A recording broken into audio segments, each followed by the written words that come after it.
अल्लाह वलीयुल्लज़ीना आमनू, बेशक अल्लाह मोमिनन सां दोस्ती रखंदो आहे, मोमिनन के पंहिंजो दोस्त बनाईंदो आहे। सुभान अल्लाह। हिकड़ी दोस्ती तू मां रखंदा आहियूं असीं के बेवफा माण्हू सां दोस्ती कोन रखंदासीं, धोखेबाज़ सां दोस्ती कोन रखंदासीं। यार हूंदो उहो जे धोखो करे वञे थो न सां पुराणी यारी बि छिनी वेंदा आहियूं, थींदो आहे नहीं? अॼुकल्ह त साईं मुंहिंजा चङा भला माण्हू थोरी ॻाल्हि ते रुसियो वेठा आहिनि, नंढड़ी ॻाल्हि ते मिटियूं माइटियूं यारियूं दोस्तियूं पुराणा लॻल अॻापा सहप आहे कोन, बर्दाश्त ही कोन्हे, नंढड़ी ॻाल्हि ते साईं मुंहिंजा पुराणा रिश्ता टोड़े वेंदा। असांजी सोच आहे इहा। असीं बि दोस्ती रखंदा आहियूं, सोचे सम्झी ॾिसी वाइसी पोइ यारी रखंदा आहियूं। ॿुधायो त अल्लाह जंहिंसां दोस्ती रखे त उनखे बि त ॾिसंदो हूंदो, परखींदो हूंदो त ही कहिड़े क़िस्म जो माण्हू आहे। रब तो फरमाए जेको मुंहिंजो दोस्त आहे, मूं अल्लाह जो दोस्त आहे, सो को आम माण्हू न आहे, जहिड़ो तहिड़ो माण्हू न आहे, जेको मुंहिंजो आहे तंहिंखे नवाज़ण वारो बि मां अल्लाह पाण आहियां। सुभान अल्लाह। दोस्त दोस्तन सां हुजतूं बि कंदा आहिनि, दोस्त दोस्तन सां साईं मुंहिंजा प्यार मोहब्बत जी ॻाल्हि बि कंदा आहिनि। पंहिंजे दोस्ती हूंदी त उन में हुजत बलंदी आहे, यारी बलंदी आहे, ॾे वठ बि थींदी आहे। जॾहिं अल्लाह क़ुरान में तो फरमाए त मां पंहिंजे वलीअनि सां, आम माण्हुनि सां न, इन्हनि मोमिननि सालिहनि सां दोस्ती रखंदो आहियां। जॾहिं रब दोस्ती जो शरफ अता फरमायो त तंहिंजो बि को शान हूंदो कि कोन हूंदो। अजीब ॻाल्हि आहे, माण्हू क़ुरान बि पढ़नि था, हदीस बि पढ़नि था, वरी चवंदा अल्लाह वारनि जी का हैसियत न आहे, अल्लाह वारनि वटि छो था वञो, उन्हनि खां दुआऊं छो था घुरायो, उन्हनि जी दरगाह ते छो था वञो, वलीअनि वटि छा ॾिठो अथव? बसि बाबा अल्लाह ॿुधण वारो आहे, ॾिसण वारो आहे, रब खां डायरेक्ट घुरो। डायरेक्ट तो थाने जो ऐसे जो कम अॼुकल्ह कोन थो करे। समझो था कि न कोन था समझो? जैसी सिफारिश न खणी वञे। अल्लाह ॿुधे थो, अल्लाह ॾिसे बि थो, अल्लाह जे लाइ कंहिंजी मजबूरी न आहे, रब ते कंहिंजो ज़ोर ज़बरदस्ती न आहे, अल्लाह जे लाइ का रुकावट न आहे, अल्लाह जे लाइ को संधो न आहे। रब ॾिसण वारो आहे, ॿुधण वारो आहे, निहारण वारो आहे, जीअं वणे उहे करे। इन अल्लाह अला कुल्लि शैइन क़दीर। आला हज़रत इन लफ़्ज़न जो तर्जुमो फरमायो त अल्लाह हर चाहत ते क़ादिर आहे, जीअं चाहींदो उहे करे ॾेखारींदो आहे। तूं मां मजबूर आहियूं, असीं मजबूर आहियूं, कमाईंदासीं त खाईंदासीं, मेहनत कंदासीं त ईंदो, मानी भञी वात में विझंदासीं, चपाड़ींदासीं, गीत ॾींदासीं तॾहिं पेट में वेंदी। ईअं ढो कोन थींदो। अल्लाह मानी खाइण का पाक आ, पानी पीण का पाक आ। कुल हु अल्लाहु अहद अल्लाहु समद लम यलिद वलम यूलद वलम यकुल लहु कुफुवन अहद। वो अकेलो आ, बेनियाज आ, न उन जो को औलाद आ, न वो के जो पी आ, न उन जो को पी आ, बेनियाज आ, बेपरवाह है, अकेलो आ। रब जी मर्जी आ।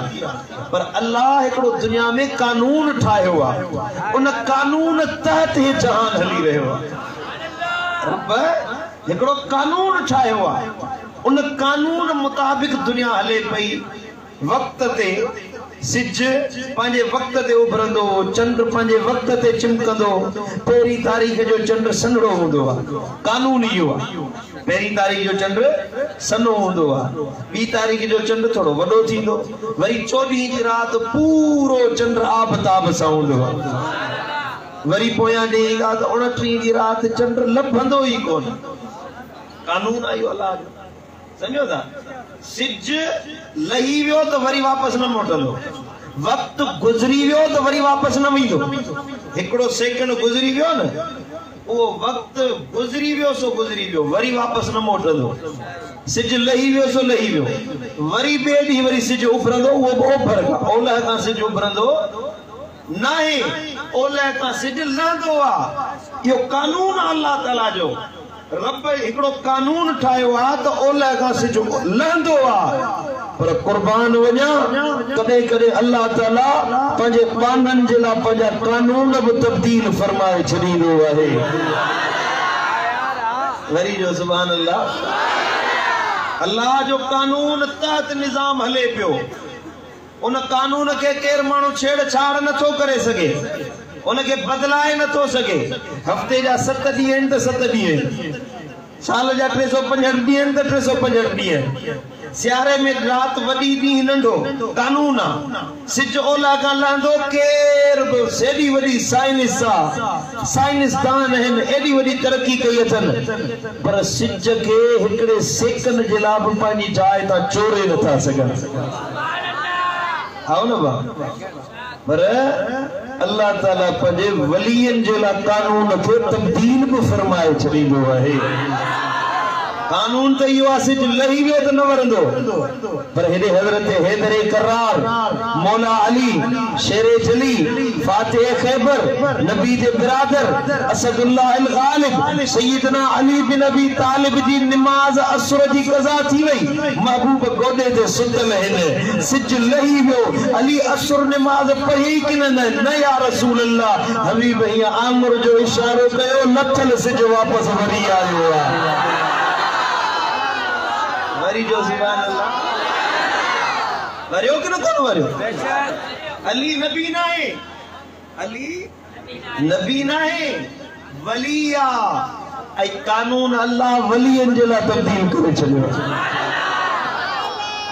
सुभान अल्लाह समझ में आई गाल कोन है सिज वरी आयो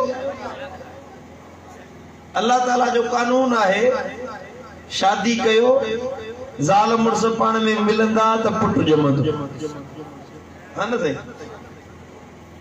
ज़ाल मुर्स शादी कंदा कानून है दुनिया जो यो कानून है शादी कयो ज़ाल मुर्स पान में मिलंदा त औलाद थींदो लुत्फो कढबो इन का बाद में पुट जमंदो 9 महीना मां जे पेट में रहंदो बार इन का बाद में जमंदो उन में औरत जे हमल सा थींदी उन जे रहम में बार पैदा थींदो ठहंदो ते चम ठहंदो ते हड ठहंदो ते गोश्त ठहंदो पेट में अल्लाह अखियूं ठाहींदो आ चम ठाहींदो आ वार ठाहींदो आ अल्लाह पंहिंजे कुदरत सां ये जेको इंसान जो जिस्म आहे इहो हिकड़े पानी जे कतरे मां ठाहींदो आहे वरी जो सुभान अल्लाह कुरान फरमाए सूरह क़यामा अलम यकुन नुतफतम मिन मनी युमना सुम्मा कान अलकतन फखलक फसवा फजअल मिनहु ज़ौजैन ज़कर वल उनसा वरी जो सुभान अल्लाह इंसान हठ वडाई न कर तकब्बुर न कर पंजो पाण के चवी तो मां हेडो वडो खान आया अरे हक खाईंदो वती गरीबन मिस्कीनन ते जुल्म कंदो वती पंजो पाण के चवी तो मु जेड़ो केर जमीन ते आहे कोन काटन जो वगो पाए बाह लोडे जमीन ते हठ तकब्बुर सा न हल तुजी औकात आए जो अलम यकुन नुतफतम मिन मनी युमना तू एकड़े नापाक पलीत कतरे में ठहल है तो के मुंह नापाक पानी में न ठायो उन का बाद में तो के गोश्त जो टुकड़ो कयम उन का बाद में तो के हड दिनुम उन मजा को मर्द बिठाया है तो औरतों बिठायो है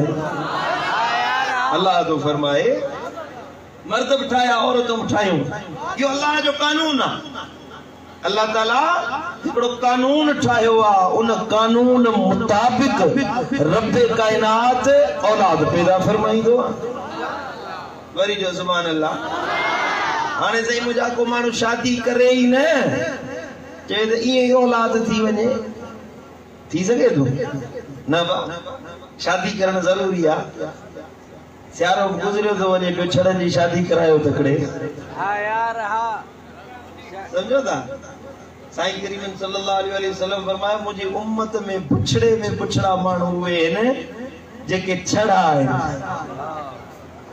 वो छड़ो जे में रिश्तो बाहे ताकत बाहे पैसो बाहे वरी शादी न दो करे साईं तालीम पूरी कया नौकरी हासिल कया पो छोकरी मिलदी ये न रिश्तो मिले पंजो शादी कयो पंजो पाण के गुनाहन का बचायो आजकल जिना आम थी वई आ जिना बदकारी आम थी वई आहे गोठन में शहरन का वधिक बाराड़ी में गोठन में जिना घणी थी वई आहे इन जिना जे मर्ज का पंजे गोठन के महफूज रखण चाहियो था त पंहिंजूं नियाणियूं उथारियो पंहिंजे नौजवान छोकरनि जी शादी करायो त या जिना जो रेशो खत्म थी वेंदो समझो था शादी कंदे जाल सा मिलंदे तो औलाद थींदो पर अल्लाह जे चाहे तो बिना पीए जे भी औलाद पैदा करे सके तो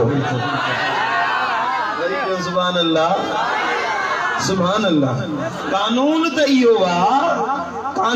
इहो वा जेकरे अल्लाह ताला कानून यो ठायो औलाद पैदा करने जे ला पी माओ के अल्लाह वसीलो बनायो वा पी न हुजे रुगी मां हुजे औलाद न थींदो मां न हुजे रुगी मर्द हुजे औरत न हुजे रुगी मर्द हुजे औलाद न थींदो मर्द औरत के वसीलो बनाई पुट जमंदो जीव जमंदी औलाद थींदो पर अल्लाह ताला एड़ो कानून ठायो आ जे रब चाहे तो बिना कानून जे भी कम करे सके तो जी हजरत सैयदा बीबी मरियम अलैहिस्सलाम साइने कुआरिया शादी न कई थई हजरत जिब्रील अमीन आयो ओ मरियम खुशखबरी थई अल्लाह तो के पुट जो औलाद दिनो आहे मुखे औलाद दिनो थे मां त कुआरी आया अज ताई गैर मोहरम मर्द मुखे डिठो ही ना है मुझे वेझो ना आयो आ हजरत बीबी मरियम साइन दे जिब्रील वेझो आयो ये फूक है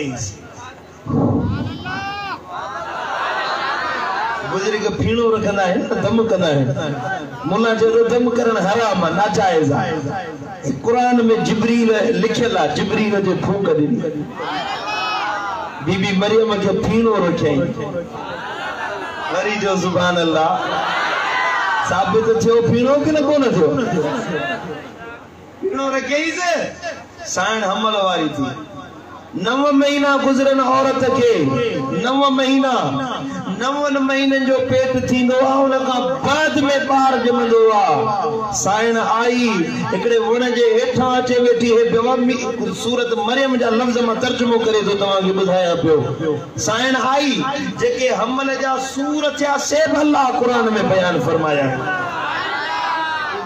तो कबल हाजा एका जिन गाग में मां मरी वजा हा मां कुआरी पाक दामन औरत वरी जो है औलाद थींदो त मानू छा चवंदा मानू खिलंदा मानू चवंदा त ए मरियम हे छा कयो अथई त अल्लाह जी तरफ आवाज आयो मरियम दिलगीर न थी परेशान न थी तुझी हिफाजत करण वारो मां अल्लाह पाण आया अल्लाह वारन जो जिक्र छो था कयो दस्तगीर जी यारी छो था सजायो गौसल आजम पीरा ने पीर जो तज़किरो छो था कयो त हराम आ नाजायज आ अरे बनी इसराइलन जे उम्मत जी वलिया औरत जो जिक्र कुरान में आहे उन जे नंढड़े नंढड़े सूर जी तकलीफ जी गाल अल्लाह कुरान में पियो करे जे बनी इसराइलन जे औरत जो जिक्र करन कुरान में जायज आ त असा गौसल आजम पीरा ने पीर जो जिक्र कयो सी त नाजायज ना है अल्लाह जी सुन्नत आहे वरी जो सुभान अल्लाह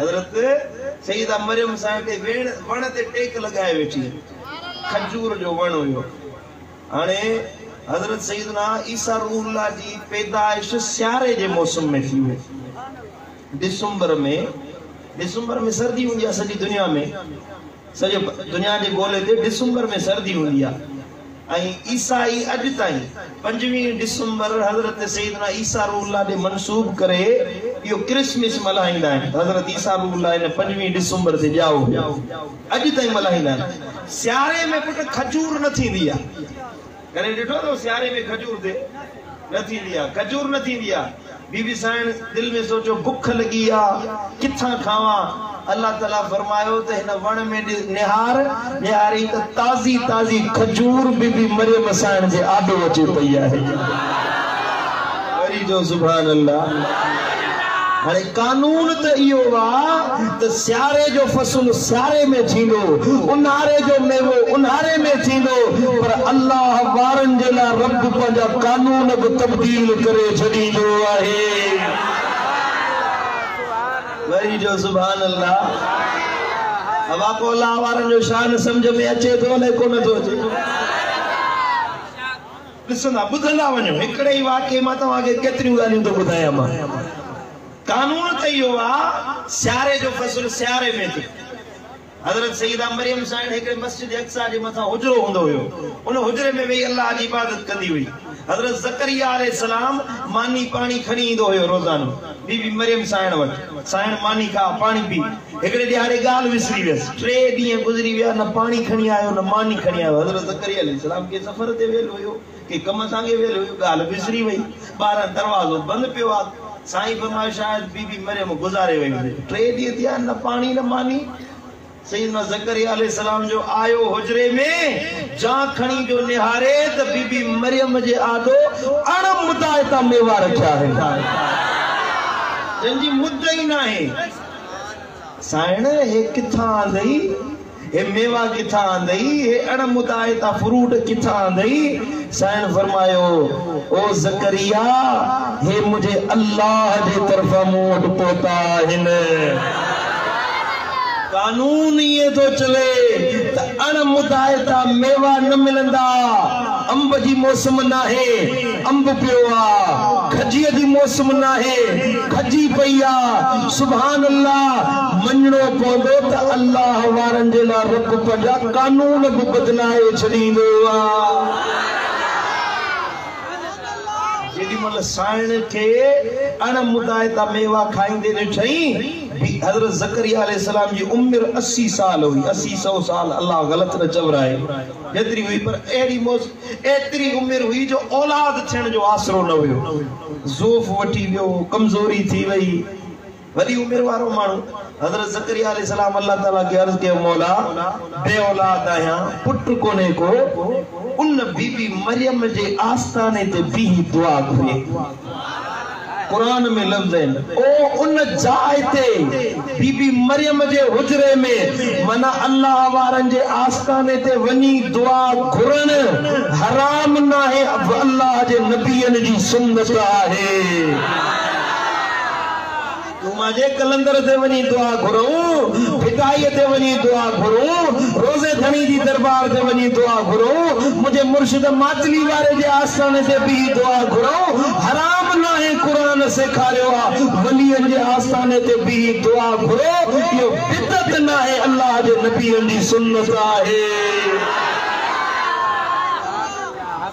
वरी जो सुभान अल्लाह, सुभान अल्लाह। ज़करिया अलैहिस्सलाम दुआ घुरी, मुझा मौला औलाद ना है, जे बीबी मरियम के अणमुदाइता मेवा ॾेई सघी थो मौला, मूं ज़करिया के हिन उम्र में पुट भी ॾेई सघी थो। सुभान अल्लाह।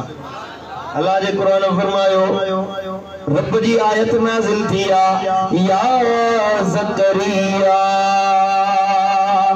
इन्ना नबश्शिरुक बिगुलामिन इस्मुहु यहया। ओ ज़करिया खुशखबरी थई तोखे पुट ॼमंदो, नालो यहया रखजैस।